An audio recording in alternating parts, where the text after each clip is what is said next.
जय हिंद साथियों, आप सफलता.com देख रहे हैं। मैं आपका करियर मेंटर दिलीप आज गाइड करने वाला हूं कुछ ऐसे टिप्स एंड ट्रिक्स जो कि आपको आपकी स्टडी में बहुत अच्छे हेल्प करने वाले हैं। खास करके अगर आप किसी भी कॉम्पिटिटिव एग्जाम्स की तैयारी कर रहे हैं, एकेडमिक की तैयारी कर रहे हैं, आप चाहे आप किसी भी तरीके का ओलंपियाड हो अथवा कोई भी बोर्ड की तैयारी कर रहे हैं, आपको ये ट्रिक्स बहुत अच्छा हेल्प करने वाला है। और इस ट्रिक्स के माध्यम से आपको मैं बताने वाला हूं कि आपका जो अप्रोच है स्टडी के प्रति वो कैसे अच्छा करना होगा, किस तरीके से अपने कंटेंट को आप और अच्छे तरीके से मेमोराइज कर पाएंगे, उसको पूरे इस सेशंस के माध्यम से हम बताने की कोशिश करेंगे। इस सेशंस के लास्ट तक आप बने रहिए। सेशंस को लाइक, शेयर और सब्सक्राइब जरूर करें ताकि उन प्यारे छात्रों को बेनिफिट मिल पाए जो इस सेशंस को नहीं देख पा रहे हैं। सबसे पहले आपको बता दें कि इस सेशंस को मैंने नाम दिया है रैंचो मेथड। रैंचो मेथड ये सेशंस का नाम है जिसमें आपको रैंचो स्टाइल ऑफ स्टडी के बारे में यहाँ पे हम बताएंगे। और अगर आप जनरल कंपटीशन की तैयारी कर रहे हैं, यूपी बोर्ड की तैयारी कर रहे हैं, स्टेट बोर्ड की तैयारी कर रहे हैं, सीबीएसई बोर्ड की तैयारी कर रहे हैं, सिविल सर्विस की तैयारी कर रहे हैं, स्टेट पीसीएस की तैयारी कर रहे हैं, पुलिस कांस्टेबल की तैयारी कर रहे हैं, लेखपाल की तैयारी कर रहे हैं, तो ये कॉन्सेप्ट आपको बहुत अच्छा तरीके से आपके इस दिमाग को नॉक करेगा और हेल्प करेगा। Rancho style, RANCHO, Rancho style, RANCHO। R stands for read. आप कोई भी चीज अगर पढ़ते हो, जैसे एग्जाम्पल के तौर पर आप कोई भी पैराग्राफ्स पढ़ते हो, तो उस पैराग्राफ्स को अथवा कोई भी अगर आप डेफिनेशन को पढ़ते हो तो आप थॉरली उसको पढ़ते हैं, पहले उसको रीड करते हैं। आपकी स्टडी यहाँ से स्टार्ट होती है, रीडिंग से। तो कोई भी चीज़ रीड करते हो तो रैंचो का R स्टैंड्स फॉर रीड। उसके बाद रीड करने के बाद हमेशा उसको एनालाइज करिए। जैसे आपने मान लो एशिया को आपने पढ़ा, एशिया कॉन्टिनेंट के बारे में आपने पढ़ा, तो आपने फिर पढ़ने के बाद ना उसको अपने दिमाग में एनालाइज किया कि एशिया, जैसे आंख को बंद करके दिमाग में एनालाइज कीजिए कि एशिया के किस पार्ट पे इंडिया लोकेटेड है, चाइना लोकेटेड है। फिर आप उसको मैप करते हैं, फिर उसको उस जगह पे प्लेस करते हैं। तो रीड करने के बाद कोई भी चीज़ अगर पढ़ते हो तो उसको एनालाइज करना बहुत इंपॉर्टेंट होता है। Analyse is very important concept in reading. तो रीड करने के बाद फिर आप उसको एनालाइज करिए। एनालाइज करने के बाद फिर आप उसको नोट मेकिंग करिए, क्योंकि हम क्या होते हैं कि कुछ समय बाद जो हमारा ब्रेन है और जब हम चीज़ों को नोट मेकिंग नहीं कर पाते हैं तो हमारा जो एक स्ट्रक्चर्ड एनालाइजेशन है वो हम जब तक ड्रॉ नहीं करेंगे तो परफॉर्म नहीं हो पाएगा। तो उसको नोट मेकिंग करना जरूरी होता है। तो रैंचो में कोई भी चीज़ अगर आपने एनालाइज किया, पहले रीड किया, फिर एनालाइज किया, फिर उसको नोट मेकिंग करना है।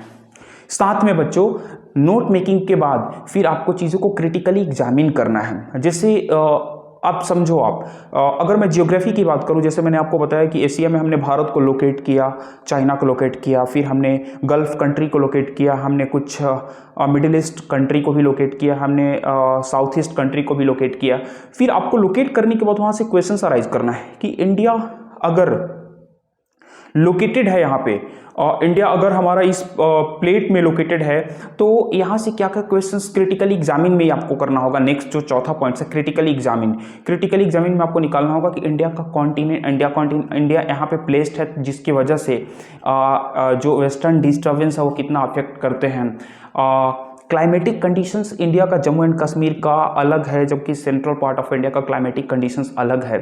नॉर्थ का क्लाइमेटिक कंडीशंस अलग है, वेस्ट का क्लाइमेटिक कंडीशंस अलग है। रीजन बीइंग क्योंकि ये पूरा क्या है, हमारा जो कंट्री है, जो कि एक तरीके से भारत जो देश है वो वेस्टर्न डिस्टर्बेंस से, वेस्टर्न का जो डिस्टर्बेंस है उससे इन्फ्लुएंस होता है। तो चीज़ों को क्रिटिकली एग्जामिन करोगे तो फिर आपको 10 तरीके के क्वेश्चंस तैयार हो जाएंगे। फिर आपको ये भी क्वेश्चंस बनेगा कि इंडिया जो पहले गोंडवाना लैंड था, अंगारा लैंड था, गोंडवाना लैंड का पार्ट था, टुकड़ा बन करके यहाँ पे प्लेस हो गया, प्लेट मूवमेंट कैसे होती है, तमाम क्वेश्चंस आपके क्रिटिकली एग्जामिन आपको करने होंगे। तो वो क्वेश्चंस आपका तैयार होता है इसी कॉन्सेप्ट से। कोई भी चीज़ें अगर आप पढ़ो तो उसको पहले क्या करो, रीड करो, रीड करने के बाद उसको एनालाइज करो, एनालाइज करने के बाद फिर उसको क्या करना है, नोट मेकिंग करना है। फिर क्रिटिकली एग्जामिन किया आपने, उससे अलग अलग क्वेश्चंस डेवलप किए। उसके बाद किसी को हेल्प करो, आपने जो पढ़ा उसको दूसरे तक फैलाओ। बहुत सारे बच्चों को बताओ कि देखो ये कॉन्सेप्ट जो है, अगर मैं पढ़ता हूँ अल नीनो ला नीनो थ्योरी, ये कॉन्सेप्ट अगर पढ़ता हूँ तो ये क्या है, ये आपका चिली जो एक कंट्री है जो कि साउथ अमेरिका का पार्ट है, लानिनो अल्निनो का क्या कॉन्सेप्ट है, उस कॉन्सेप्ट्स को अगर आपने पढ़ा अथवा आपने एशिया कॉन्टिनेंट पढ़ा, उस कॉन्सेप्ट्स को अपने दोस्तों को हेल्प करिए, उनको बताइए। अगर सेम एक्सपीरियंस है, वो भी गवर्नमेंट जॉब्स की तैयारी कर रहे हैं अथवा एकेडमी की तैयारी कर रहे हैं अथवा CBSE टर्म 2 की तैयारी कर रहे हैं, तो उनको भी हेल्प करिए उस कॉन्सेप्ट से। तो वो आपकी हेल्प बहुत ज़्यादा होता है। अगर आप किसी दूसरे की हेल्प करते हैं स्टडी में, तो आपका डबल ट्रिपल आपको हेल्प मिलता है उस चीज़ से। सो साथ में बात करूंगा मैं ऑप्टिमाइजेशन की। ऑप्टिमाइजेशन जो कि आपका रेंचो स्टाइल का लास्ट पॉइंट है, हेल्प के जस्ट नीचे, RANCHO।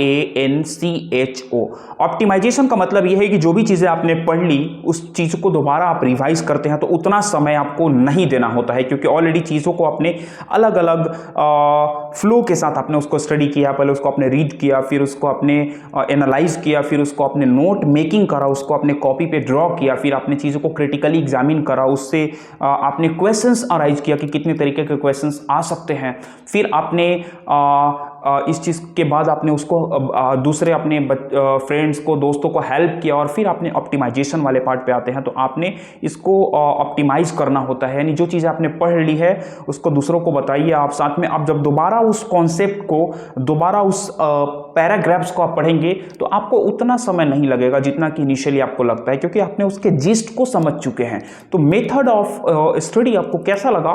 ऐसी तमाम जानकारी के लिए आप सफलता क्लास के यूट्यूब चैनल को सब्सक्राइब करें, शेयर करें, और साथ ही नेक्स्ट सेशन के लिए तैयार रहें। नए कॉन्सेप्ट फिर आपको मिलेंगे इसी प्लेटफॉर्म पर। Good luck, thank you all, जय हिंद।